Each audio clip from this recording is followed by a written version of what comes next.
Madame, Monsieur, bienvenue dans ce flash de l'information sur Tunisnet TV. Voici les principaux titres de l'actualité nationale et internationale. Le directeur de cabinet de Ranouchi dément les propos de Selem Zahran sur Ennahda. À Sfax, arrestation du plus grand vendeur d'alcool au noir est saisi de sa marchandise. La sécurité, principale préoccupation du nouveau ministre de l'Intérieur, Lotfi Benjaddo. Première édition du Touareg Rally en Tunisie du 9 au 15 mars 2013. Et à l'étranger, en Égypte, le drame de Port Saïd, confirmation des condamnations à mort contre 21 accusés. Le directeur de cabinet de Rachd el-Ghannouchi, Zoubair Chehhoudi, a démenti ce samedi 9 mars les accusations du directeur de Media Focal Center Selem Zahran, qui a affirmé plutôt sur Express FM qu'Ennahda et certains de ses dirigeants dans la capitale allemande œuvrent à faciliter le transfert des Tunisiens pour aller faire le djihad en Syrie.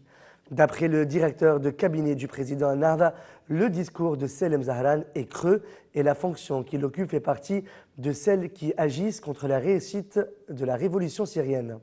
Selem Zahran avait également accusé le président de la République provisoire, Mansour el-Marzouki, d'être un employé de la chaîne qatari Al Jazeera, touchant un salaire mensuel proche de 50 000 €. La compagnie tunisienne de navigation, la CTN, a lancé un appel d'offres international pour la mise en vente du bateau El Habib. Construit par un manufacturier allemand, il a servi pendant plus de 38 ans entre le port de la Goulette et différentes destinations telles que Marseille et Gênes. L'appel d'offres prendra effet le 25 mars et s'arrêtera le 5 avril selon l'offre de vente publiée par la CTN. Le président du groupe du Congrès pour la République, le CPR, et président de la commission du règlement interne à l'Assemblée nationale constituante, Haitham Ben Guessem, a indiqué ce samedi 9 mars qu'il a été décidé de priver de parole pour 3 séances les députés coupables d'abus. Au lendemain de la réunion des présidents de groupe à l'ANC, Haitham Ben Guessem a précisé que selon les dispositions de l'article 100 du règlement interne, les élus privés de parole garderont leur droit de vote. Sur un autre plan, il existe encore des divergences sur plusieurs points de l'article 104, comme la possibilité pour la commission de rédaction et de coordination d'ajouter un contenu omis par la commission interne après l'achèvement de leurs travaux, ajoute le président du groupe CPR. Les unités du district de police de la police judiciaire de Sfax ont mis la main ce samedi 9 mars sur le plus grand vendeur d'alcool au noir de la région et saisi une quantité de boissons alcoolisées d'une valeur de 50 000 à 60 000 dinars entreposées dans un local destiné à cet effet. Une source sécuritaire a indiqué que la police judiciaire a procédé à l'arrestation de 3 individus en rapport avec le vendeur qui seront remis à la justice après les interrogatoires. Le bureau du président de l'Assemblée nationale constituante a examiné ce samedi le calendrier des travaux de l'ANC qui sera présenté lors de la plénière du lundi prochain, selon Karim Assouid, assistante du président de l'ANC chargée des médias. Dans une interview accordée au journal Sabah et publiée ce samedi 9 mars 2013, le nouveau ministre de l'Intérieur dans le gouvernement d'Ali Laraïf a déclaré qu'instaurer la sécurité et atteindre les prochaines élections et leur tenue dans les meilleures conditions seront les objectifs principaux de sa mission à la tête du plus sensible des ministères.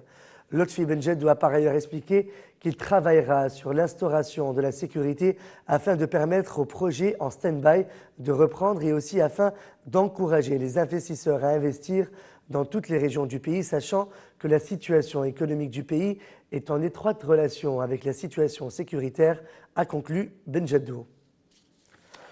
Le secrétaire général d'Ettakat Mostfa Ben Jaafar a affirmé ce samedi 9 mars dans une conférence de presse du parti tenu à Tunis que 90% voire 100% des revendications des partis politiques ont été satisfaites dans le cadre des négociations sur la formation du nouveau gouvernement. Mostfa Ben Jaafar a assuré que le mérite revient au chef du nouveau gouvernement, Ali Laraïf, qui a su concilier entre les partis. Le secrétaire général d'Ettakat souligne que même certaines revendications de l'opposition ont trouvé un écho favorable. Le Sud tunisien accueille pour la première fois du 9 au 15 mars 2013 le Touareg Rally, une course automobile rassemblant des voitures et motos.